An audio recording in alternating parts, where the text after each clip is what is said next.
Everyone, it's Headstrong, and welcome to Reppin' Fitness. In this repisode, I sit down with the one and only Luka Hocevar. Luka is a fitness and performance coach, and he's also the mastermind behind Vigor Ground Fitness. If you're a fitness coach, you do not want to miss this repisode, so grab a notebook, get a pen, because Luka is sharing his top tips for improving your online fitness coaching. If you want to support the podcast, hit the subscribe button. And now, let's get to the repisode. Luka, hey, it's Headstrong. How's it going? What's going on, my man? What's going on? It's going all right. I know that right before this call, you were at the gym, right? Everything all right? I'm still at the gym, baby. Nice. Don't I look like it? I was just shooting some content, so I should be looking like I got a little bit of a pump. Nice. Now, that must mean you're working out a bit. Yes, I got to, if you ever heard that thing, you wouldn't go to a dentist that has wooden teeth. That's kind of like, I feel like with fitness, right? You have to walk the walk and do the things that you preach to others. So that's kind of the name of the game. Absolutely. I'm that same way. And it's great to have you here. Now, I was on your Instagram, I was on your YouTube, and you make some great content, right? Thank I can't you. wait to see what you just made. But I was checking out your tips for coaches, right? Fitness coaches. And one of them that stood out to me was this. You said, less Superman, more Yoda. Now, have you seen Yoda? He's not really in shape. What are you talking about? It depends. Yoda is, well, here's what this, I'll start with here's what this means. I mean, Yoda's a bad, Okay. but, Well, yeah, I don't disagree. But that would be a Superman versus Yoda would be a interesting one. oh, Be an interesting one. But the premise of that in coaching is that, Superman is like, woe is me, I'm the hero, right? And Yeah. to be honest with you, social media is absolutely full of that. And I'm not saying there's not a time and a place for that, but for clients, I've been coaching for 20 years. I've had a gym for 18 years. And it's basically like, they should be the hero in the story. Okay. Yeah. So that was what that means is like, if you're Superman, I'm like, look at all this stuff that I can do. I'm awesome. I'm this awesome coach. I'm super fit. I'm super smart. I'm super strong. People will go like, wow, that's cool. That's really awesome. You're really awesome. But that doesn't help me, right? That doesn't help me, the client. I'm down on myself. I need guidance. I don't know what to do. I don't know which path to take. I failed a number of times. So Yoda is the guide, right? And so we should be more guides than the heroes. They need to be the heroes, right? Our clients are the heroes of their story. And that's what we have to, on a not in our marketing, on a day-to-day basis, make them feel that way versus like, we're awesome. We can do all this stuff. We know all this stuff, but then they feel like they can't do it. So I think that in fitness, there needs to be more Yoda and less Superman, both from the content side of things, the social media side of things, but absolutely 100% in person. In person, you got to be Yoda. Yeah. So a little bit, I'm going to ask you for some tips on what I should do to improve my own content. But for now, though, we're telling a story. We got to tell people a little bit about you. So tell me, you've been doing this for 20 years, over 20 years. How did you get into this? Man, I'm going to try to keep the story short, but I initially started playing basketball when I was younger, from nine years on. That was a big part of my life. And my mom opened up a gym when I was 13 years old. So the gym became, because I was a little scrawny kid, like nobody picked me to play. If you looked at me, you wouldn't be like, hey, this kid's a basketball player. I wasn't very good at it either. So How tall are you? I'm 6 foot. Oh, cool. But I'm about 9 feet. In the world of basketball, 6 foot is not doing much, no. right? So the weight room really became a place where I got stronger. I put on muscle. I improved my performance, and it really gave me confidence. I got very into it. I started reading books about it. I started like studying everything I could. And this is back in the day, so you didn't have a lot of you didn't have social media. The internet was extremely young. I was reading all the Russian manuals from Zatsiorsky and Verkhoshansky and Charlie Francis and Speed Trap. So there was this, while I was playing ball, fitness and performance were always this underlying part of my life. I was a really big knucklehead as a kid, got into a lot of crime. And I say this to say, I went to the U.S. to play college ball. Nice. Part of it was to kind of get away from stupid things I was doing. And when I was in college, played ball for 4 years. I ended up, loving, I would say, the performance and fitness side of things so much that I got a minor in exercise science and kinesiology. Went overseas and played for 3 years, over 3 years professionally, and was so into the training side of things that me and my brother and one of my friends, we opened up a gym 18 plus years ago now in Slovenia, where I'm from.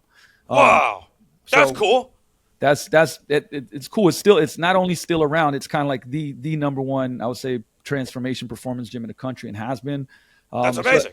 that's a very, very short story, but I had this underlying love of fitness and basketball. I truly believe saved my life. So I coaching did something. I had a pretty big identity crisis being done with playing basketball, and fitness kind of saved me from that identity crisis. Right, I threw myself into it. I ended up moving to the U.S. because back then I got married young, and my wife was from Renton, Seattle. So I ended up, after about a year of having a gym there, ended up packing everything up, starting from scratch here in the States, working at big box gyms.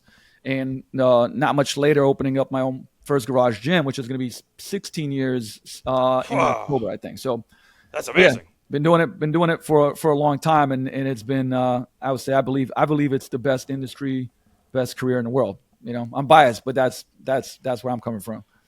Hey, listen, I mean, as someone just trying to enter it, I got to agree. It seems amazing. Inspiring people, making the best of themselves. That's rewarding. Why not? You know? Hell yeah! I mean, So, we're Yodas. oh, And the thing yeah. is, once you get it, I've never, after 20 years, it never gets old to me. I hear people say this all the time, and I don't understand it. Right? Like when a client comes to me and has this big breakthrough, and it doesn't mean it has to be weight. It could be like, hey, I don't have back pain anymore. I'm able to do my first pull up. Like, hey, I carried my kid up the stairs and I was not out of breath. I feel so fit. Hey, I could, I dropped 2 pant sizes. I'm back to where I was in college. And they're emotional, and like it never gets old to me. I get excited, I get fired up. I'll get teary eyed sometimes because it's so cool. Like, no matter how many times, thousands and thousands of times I've heard it, it's never like, oh well, heard that before. So that part in itself is so rewarding. And I always tell people, if you're gonna have an addiction, I'd rather have an addiction to helping people, get sustainable results, change your life in some way.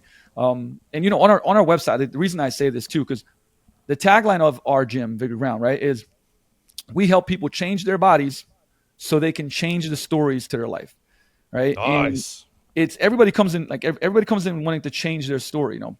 Sure, like outcome, the results part, lose 40 pounds, build more muscle, get out of back pain, get faster, right? But all of that is to change some type of story. For me, the story was like, hey, I don't, when I was younger, right? I don't want to be a scrawny kid nobody picks. I want to have great athletic performance. I want to be a great basketball player. I want to be seen. I want to be seen like nobody sees me, nobody recognizes me. So I wanted to change that story, and training helped me change that story. So I think that's a powerful thing to think about, because you have surface level goals, right? Like I want to lose 20 pounds. And then you Right. have what I call, peeling the onion. I call it with my team. I Oh, explain it's the 5, 6, and 7, right? The 5, 6, and 7 5, 6, and whys, 7. which is basically like, hey, you want to lose 30 pounds. Oh, that's Okay. interesting. Why does that matter to you? Right. And, oh, well, I just want to get into better shape. Oh, really? Right. Why is that important to you? Right. So I'm just peeling Right. that onion. And at the end, it'll be an answer. Like, and I've heard stuff like this all the time where like, hey, like, I don't feel like I'm a good role model for my kids. Like I want to be a role model. I want to lead by example. I don't feel I'm doing that right now. I don't feel confident in my own body. Okay, now we got to the real reason. Now we got to the why. Right. Now Right. we Right. got to the anchor. I call it the anchor, right? Because Oh, the you anchor. got to have a deep anchor to do hard stuff. I mean, Right. you know how it is. Like sometimes you don't feel like training, but you go train. Sometimes you don't feel like Right. Right. eating, foods that are going to get you to your goal, but you got to have a deeper meaning, and that's part of I would say, the job, right? The job of Yoda, right, is guiding and Oh, helping people recognize why they're doing it. Why is this important? Rather than just the X's and O's. I love the X's and O's. I'm a geek about training, but there's so much, I would say, psychology that in communication that goes into coaching that really, I would say, helps people out achieve that sustainable goal. It's not just, we get a lot of this stuff where people are arguing online, which method is better, should you Right. take every set to failure, how many sets per exercise, yeah, those are all important parts, right? But the main thing is, can we keep them coming back so that they keep training for a year and 2 years and then make it a part of their lifestyle?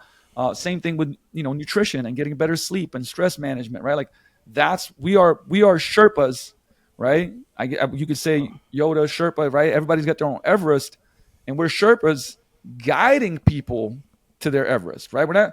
I would say about 60-70% of the time we guide them, and then about 15% of the time we pull them, and then 15% of the time we push them.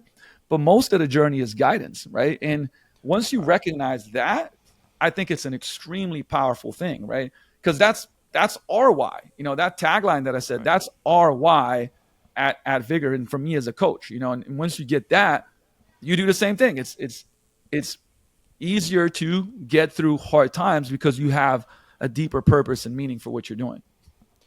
Yeah, I love that. And one of the things that I like about what you teach is you teach discipline over motivation. Now, I'm a fitness motivator. So, in a way, I was wondering, now, how can I improve my own content to be more helpful to push people in the right direction? Because motivation, to me, is a little bit of a codependency issue.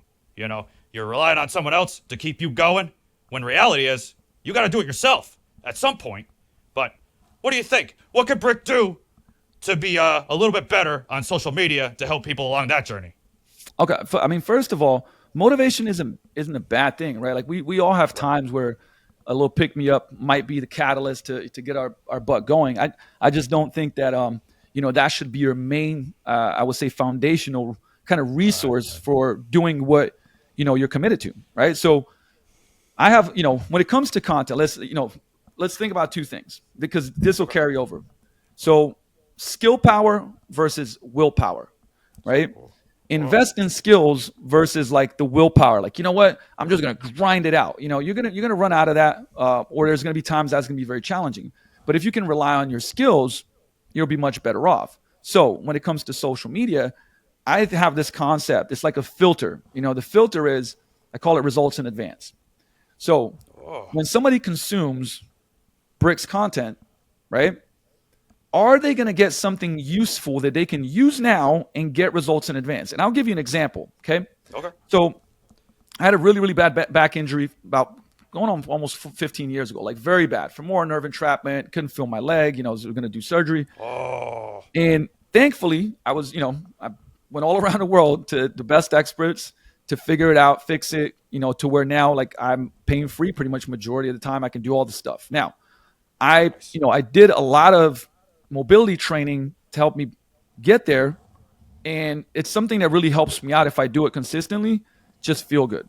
So if I create a piece of content that goes like, hey, here's 6 exercises I do for my hips and low back every morning that makes me feel so much better for the rest of the day, okay? Any person that deals with nagging hip and back pain is probably going to go like, oh, that's interesting, right? So I'm capturing attention. You want to call it clickbait. I think clickbait is fine if you lead people to something useful, right?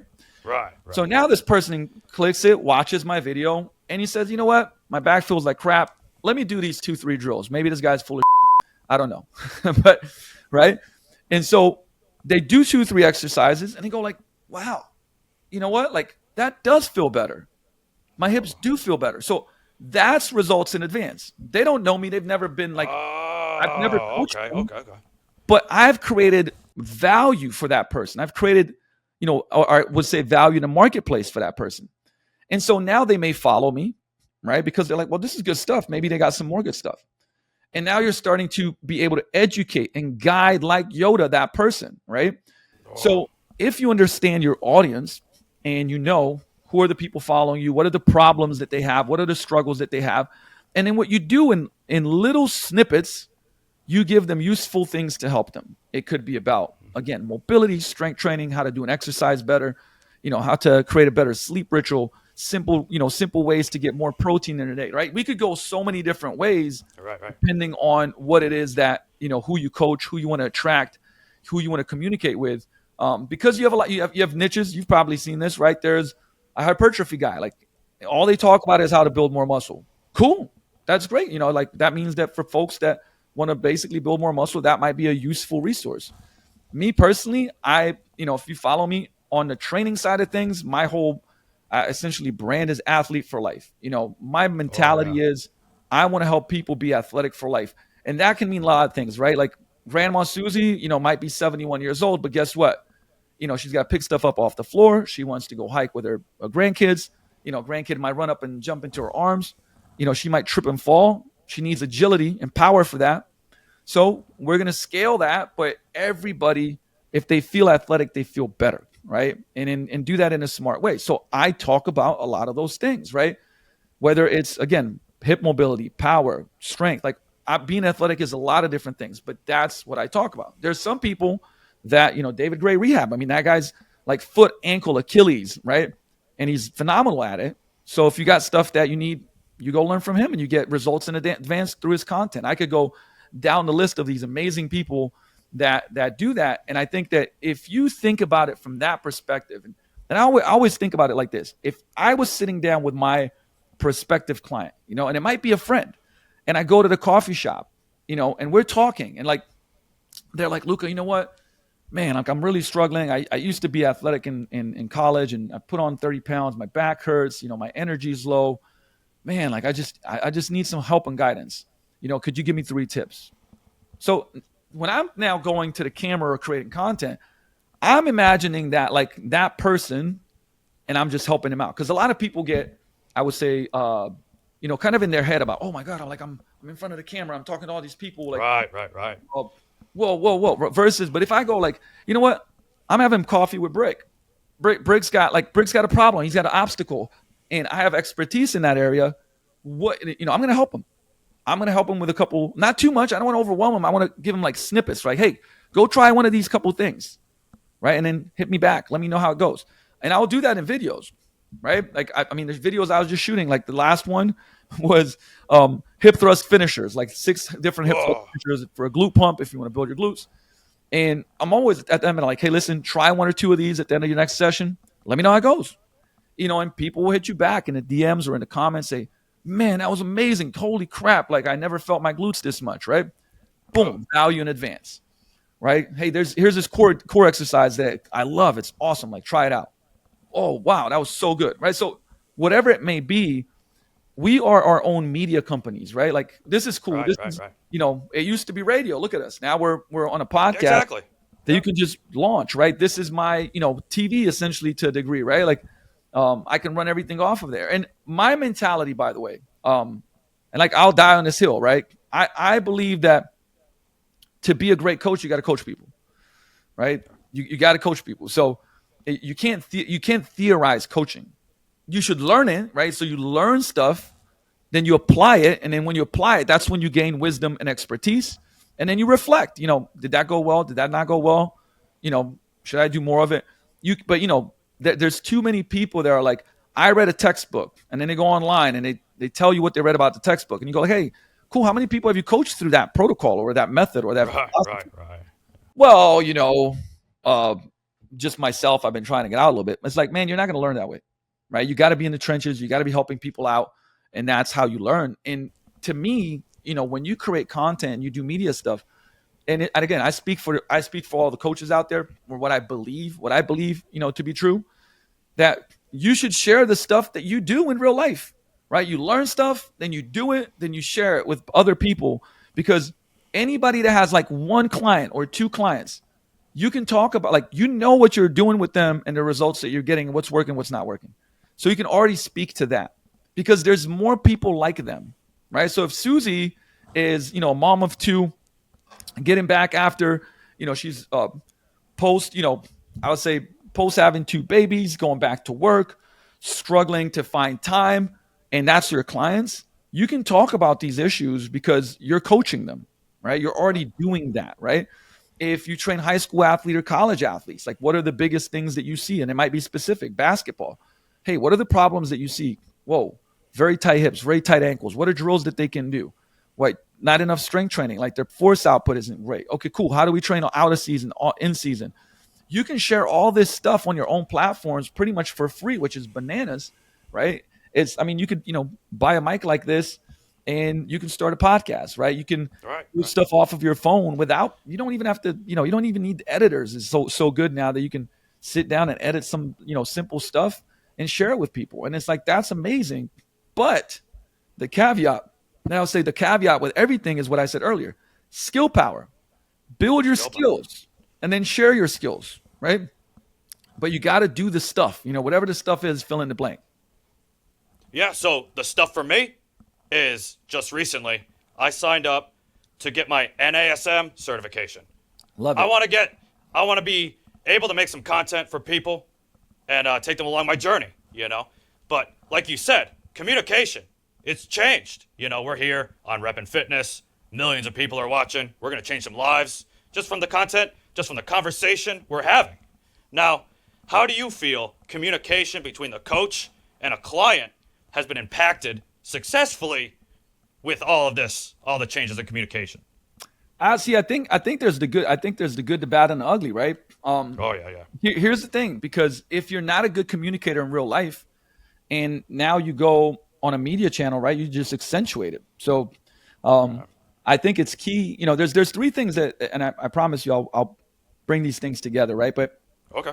coaching is three things, okay? Like three buckets, I would believe, right? Like, so communication, problem solving, and then technical expertise, right? Okay. So technical expertise is the stuff like, hey, what are we doing in a program? How many reps, sets, vectors of force development, understanding all the X's and O's stuff, right? Like same thing with nutrition, like the X's and O's. Problem solving, is exactly what it sounds, right? You get better at it when you run into a problem and you got to figure stuff out. For me, that was, think about coaching. When I got into it, I was like, hey, I'm going to train all these athletes. And I did. I trained some athletes, but then I got a lot of general population. And it was like, hey, I get somebody in a wheelchair that wants to get stronger and drop body fat. Like, whoa, I've never trained anybody like that. How do I adjust? I can't do squat patterns. I can't do this, but they want to, they want to strengthen because they play wheelchair basketball. Okay, so we don't want to overuse this. We want to get them stronger in here, this, there. How do we work their core? Right? I had to problem solve. I had to sometimes go home and study and figure stuff out and try things out. And that got me a lot better, right? Same thing. You get a person that's got a metal rod from their neck to their sacrum. Had that. Whoa. Have people, like so many different examples where you got to figure stuff out. And I think that's very valuable. And it goes back to, what I said earlier. You got to have the reps, right? You got to get that experience. Oh yeah. But number one, you said the magic word. Oh yeah, absolutely, absolutely. It's about reps, consistency. It's the same thing. Just got to get it in. You got to get it. You got to get it just like you do in the gym, right? You got to get good at a squat. You do thousands of reps and master and perfect that movement pattern. Coaching is the same way. It's a skill set, right? Well, communication, I think, is probably one of the most powerful and underutilized things in coaching and in life. Think about this. Whether you're at work, you're communicating with, your boss, with somebody that works with you, and how you communicate will determine that relationship. Will you be able to relay what what you want? Are you going to be able to be respectful? Are you going to help somebody buy in? With clients, it's like, how do you get them to understand something, right? Donald Miller has this great saying. He says, if you confuse, you lose. Okay.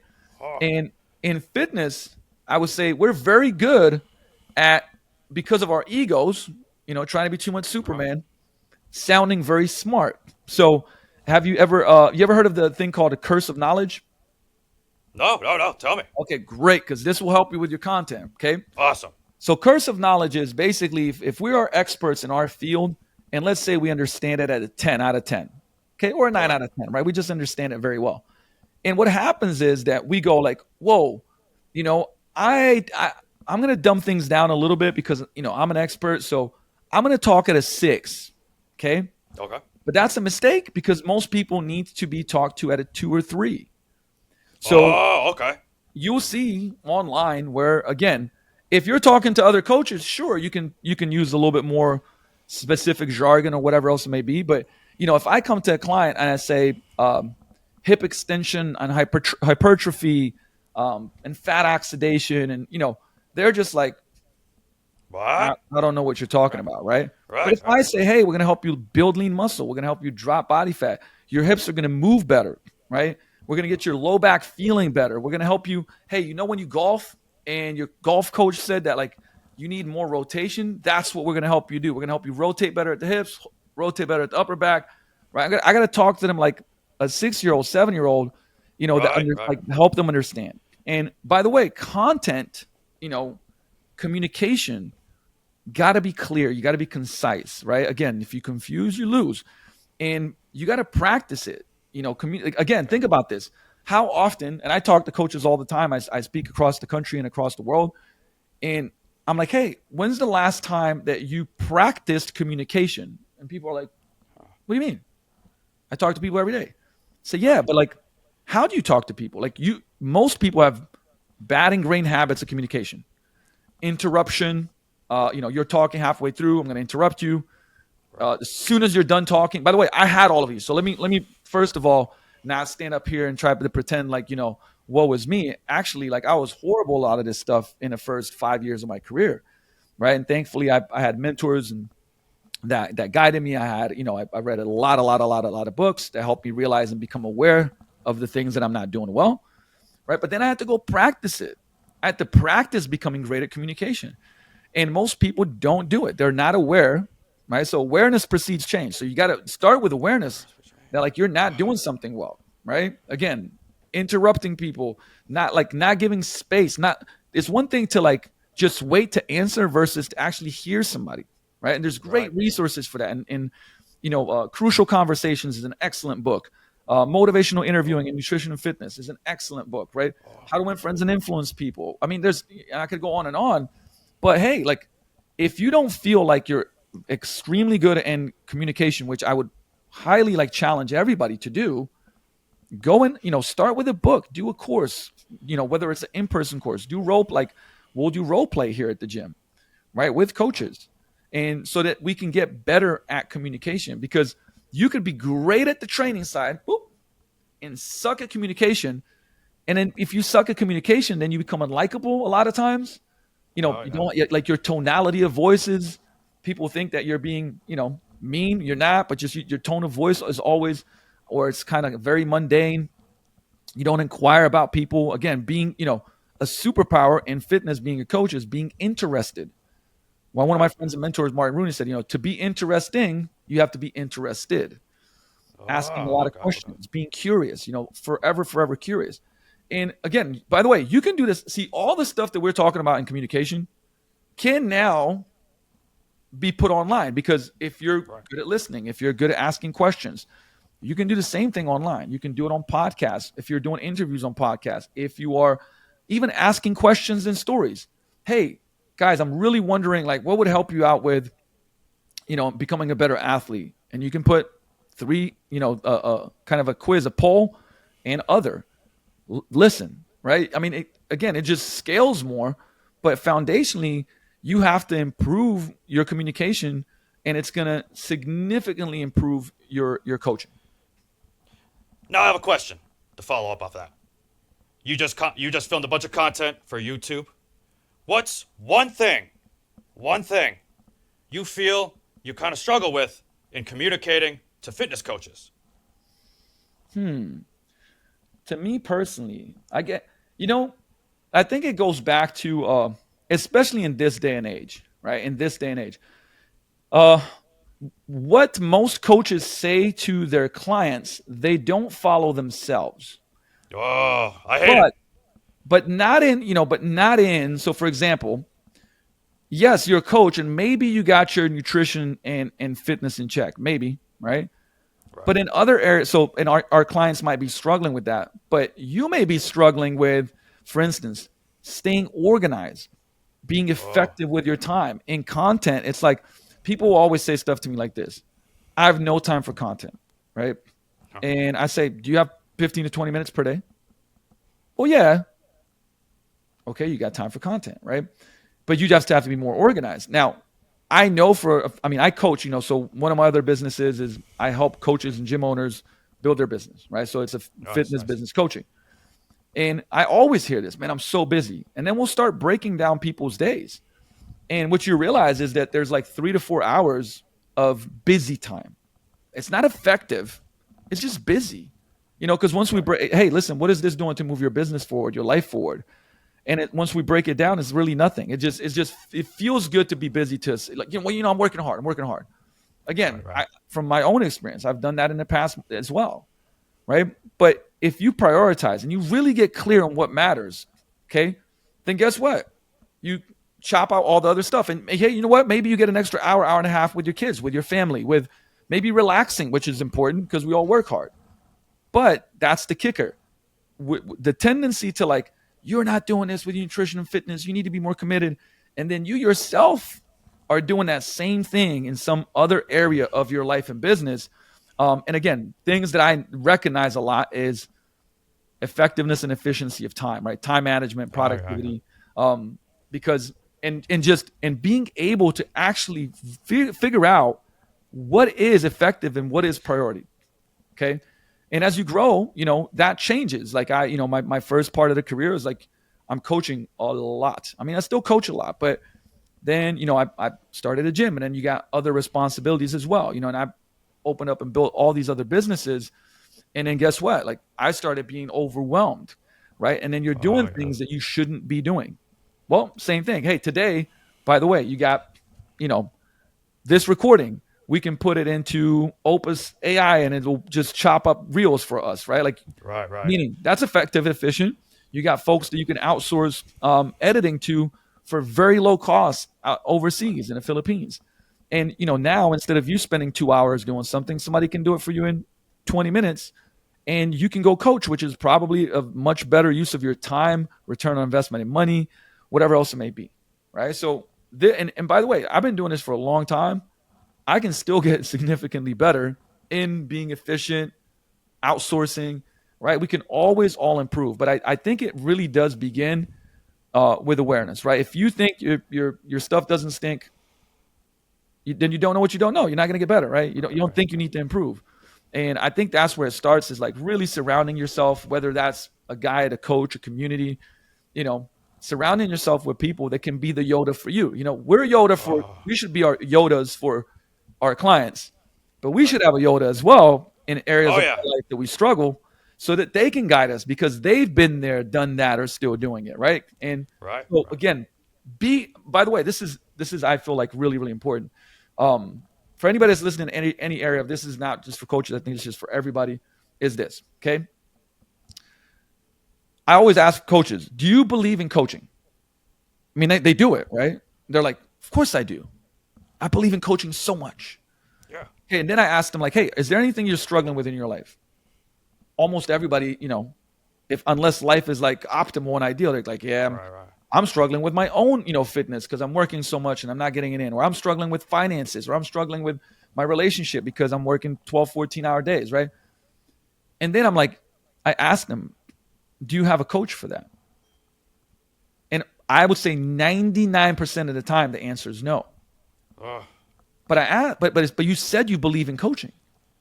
Right. So now there's a subconscious disconnect, right? Like, you're a coach, you believe in coaching. You're sometimes frustrated why people don't hire you.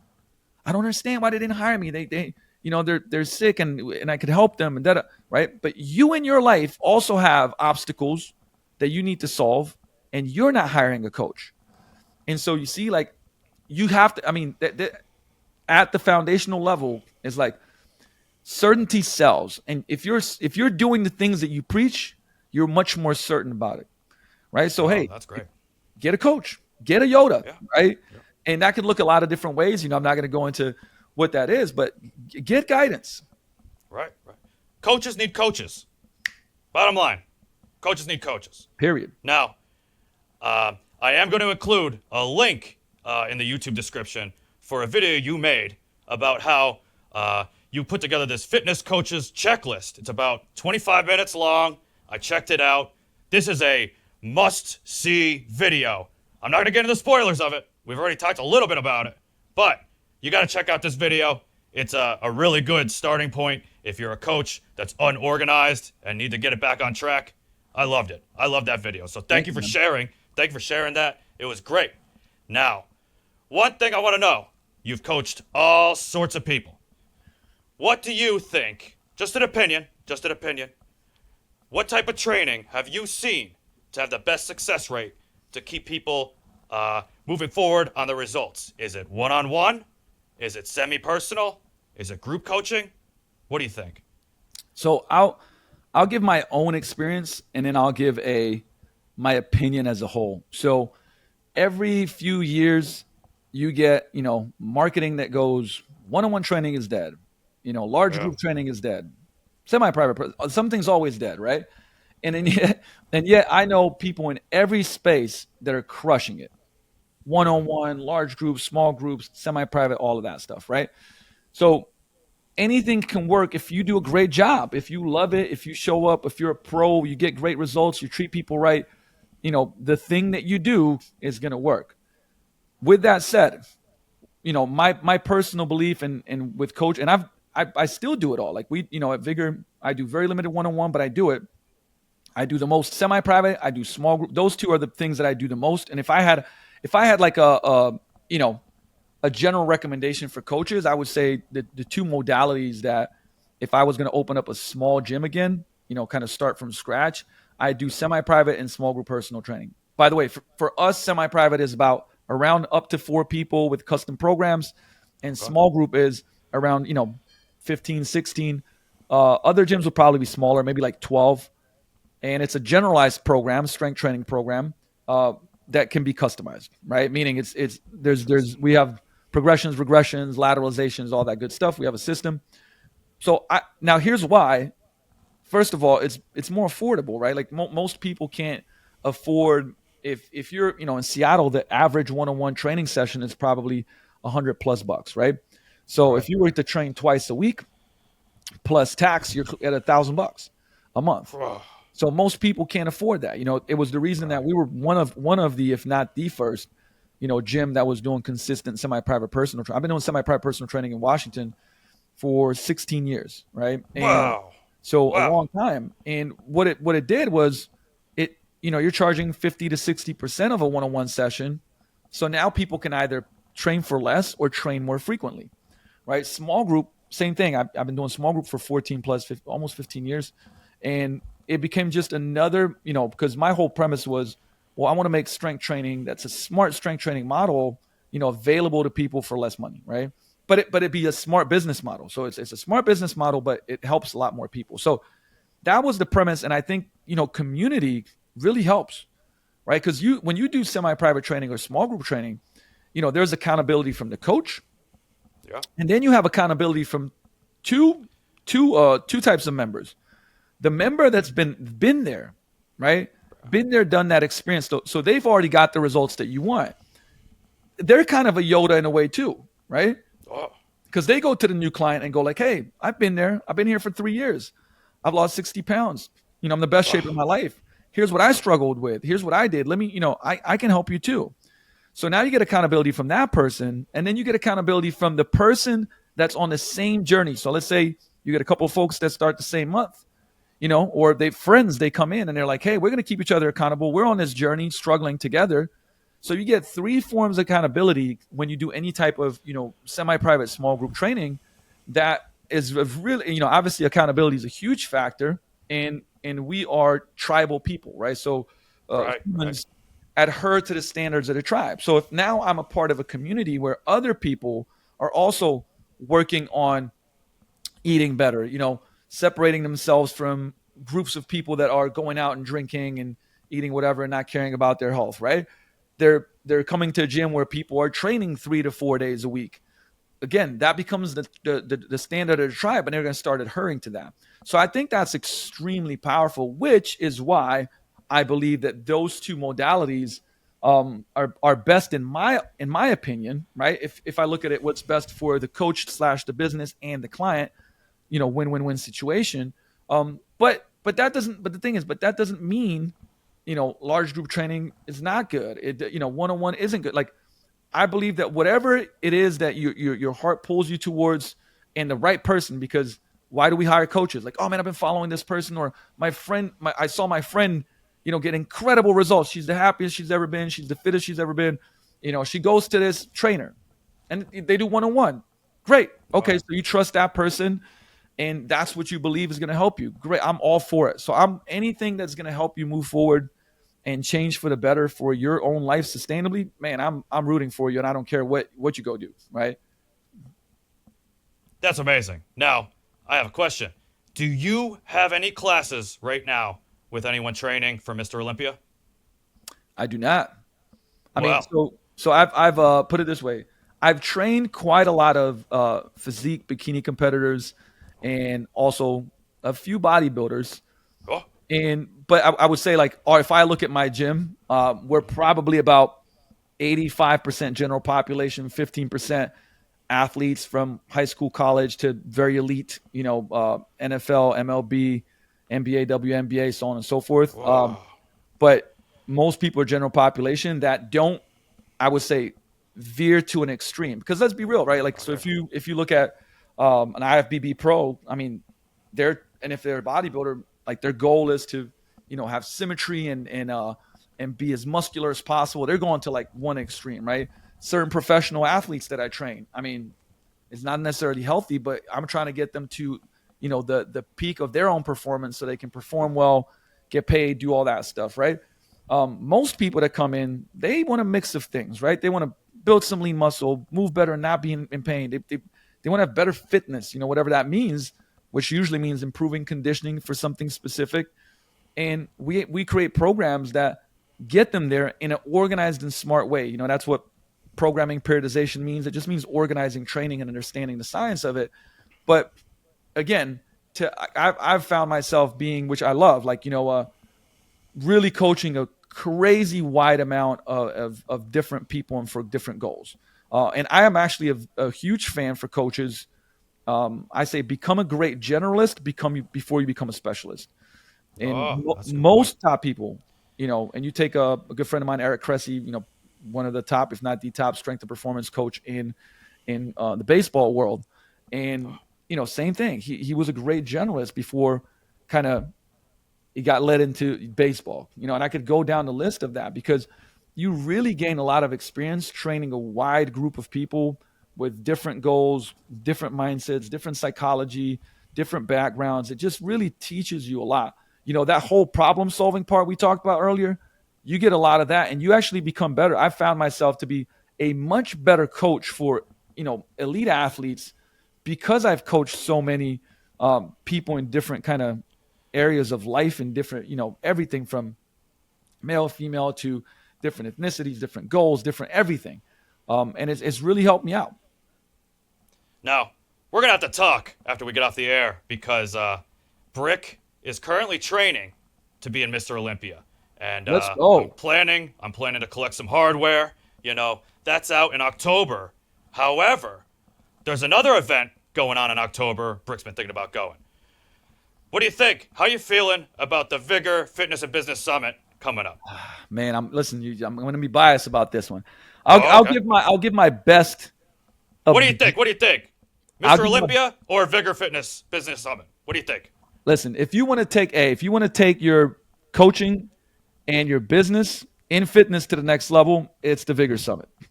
Well, Right? I'm convinced. Bada boom, bada bing. I mean, But no, look, no, no. Let's talk a little. Let's talk a little bit about it. What's going on at it? So, What can hey, coaches expect?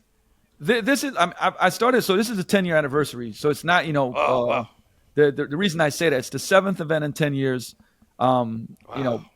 Back in the day, I was like, hey, I want to put on an event that I wanted to be at. Back then, you didn't really have a mix of fitness and business. It was kind of like you either went to the fitness thing, there was some fitness business stuff.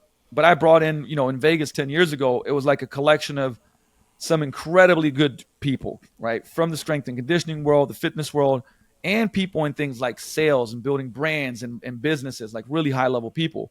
And the event was insane. It did exceptionally well. Wow. Now, when I say exceptionally well, it's like people loved it. I learned the hard way, lost a ton of money, learned about events. But you help people. You help people. But it affected a lot of people, and that's why, I did it again and again and again, and it became the Vigor Summit. And my goal is always to kind of, bring the best of the best. And over these 20 years, I've built some incredible relationships. And again, I'm going to be somewhat biased here, but if you look at the lineup, it's pretty much legendary. It's You're not going to see this lineup anywhere else in this country or in the world. And some of it, thankfully, I'm very grateful for this, is that a lot of these people are my friends that, that come out and obviously support the event and come hang out with each other. So it's a very, very unique event because everybody wants to be there. It's not like the events where, hey, we brought this person out, they're paid, they fly in, they fly out. Look, nothing wrong with that, but that's what makes it better about this, and I would say unique about this Vigor Summit, is that it's the best at their craft. I mean, the best, right? Been there, done that, still doing it. Legends. But that everybody hangs out in the hallways. We got socials, we got cruises, we got VIP dinners. Wow. There's one day that's all hands-on at the gym, so it's very hands-on coaching, and then awesome. 2 days is lecture at this beautiful hotel, the Hyatt Hotel, right on the Lake Washington. So really there's three things that we try to do at that event.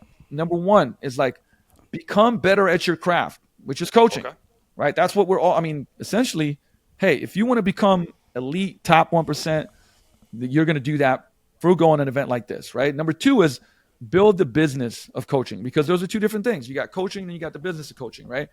And it's important to like learn skill sets, marketing, sales, fulfillment, delivery, leadership, hiring, firing, all these different things, that again, you don't really get taught when you go through NSCA and NASM and all these different things, right? You got to learn from people that have been there and are doing it.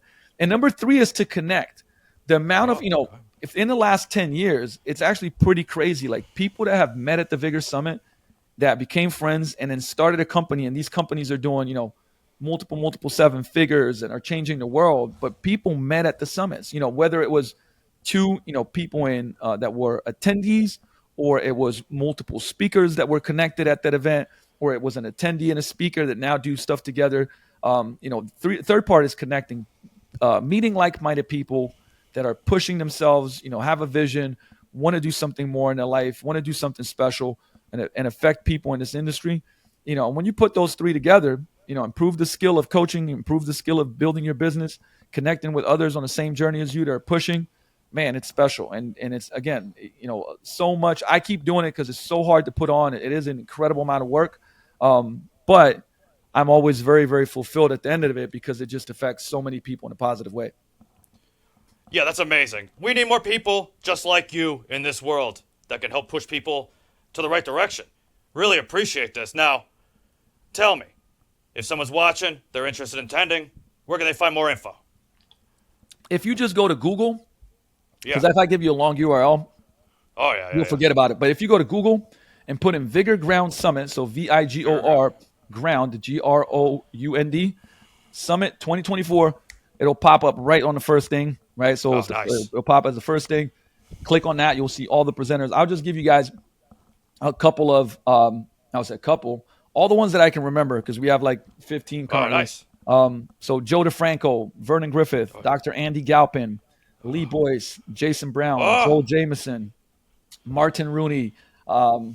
Let's see, we got Sohi Carpenter, we got Eva Guzman, we have Mike Robertson, we have I mean, it's just absolutely stacked. Myself, I'm missing a whole bunch of people right now, but it's like, again, we got 14, 15 of the top presenters, and it's going to be absolute. Jordan Syatt, it's going to be absolute fire. It's going to be absolute fire. I actually just had Coach Lee Boyce on the podcast, actually. My guy. He came on. Yeah, he's a great guy. Great guy. Oh, now, Andrew Coates, which you also had. Andrew Coates. Oh, yeah, Andrew Coates. Andrew Coates. He's the guy. Well. Yes, sir. Current mayor of fitness. But next year, I'm going to take him. I'm going to take him on. We're going to see what the voting's like. But anyways, if somebody wanted to connect with you, what's the best ways? The best, I mean, I would say the top things on Instagram, I kind of share all the stuff so you can find. Okay. So that's at Luka Hocevar. If you go to YouTube, which is, I do pretty much weekly content on YouTube, is just go to YouTube search, put in Luka, Luka, Hocevar, Hocevar, and that pops up over there. And then the podcast, so Vigor Life podcast, which is very coach-centric. I mean, I would say, at this point in time, we're getting close to 200 episodes over the last 6 years. Wow, it's amazing. And I mean, really, really good stuff. Some of the best of the best in the industry. Solo episodes as well. So that's the Vigor Life podcast. You can find that on iTunes and Spotify. And if you're interested in any type, if you're a coach and you're interested in courses, workshops, like educational things to become a better coach, lukahocevar.com. I've got stuff on there. I'm sure I forgot some stuff, but that's kind of like the main areas that you can check us out. Yeah, that's good. That's great because, like I said earlier, I'm going to include a link to that YouTube video for people, the coach's checklist. It's pretty great. You got to check that out. But Luka, thank you so much for being a guest on Reppin' Fitness. Now, one last question. How'd you feel about the NBA draft? Man, you know what? It was somewhat I don't want to say it was underwhelming. Like I think there was some winners. I think Minnesota's definitely a winner with their pick. They got Rob. Why am I blanking on his last name? Phenomenal player. He played at OTE, and I followed that quite a bit, which is why I know that he's a great player. Which means that they already had a young team, and now now they got another addition that's a phenomenal point guard to this young team. So future looks bright. I'm a Mavs fan because Luka Doncic plays there. I used to play with his dad. But they cool. Just made a big move. They signed Klay Thompson. They signed Najee. So they actually made some really good moves in the offseason. So I'm excited about next year as well. Amazing. Actually, when I was in school, my substitute teacher was Gene Guerrilla. Do you know who Gene Guerrilla is? Why does that sound familiar? He was on the Boston Celtics back in the day, and he won 5 world championships. 5! Unbelievable. That's unbelievable. Amazing. That's amazing. Right? My substitute teacher. Couldn't believe it. But, yeah. Luka, thanks again for being a guest. And we'll see you next time on the next repisode. Yes, sir. Wow. 50 minutes. That was my longest interview yet. Thanks for watching Reppin' Fitness. And hey, that video we're talking about, I put it in the description. We'll see you on the next episode.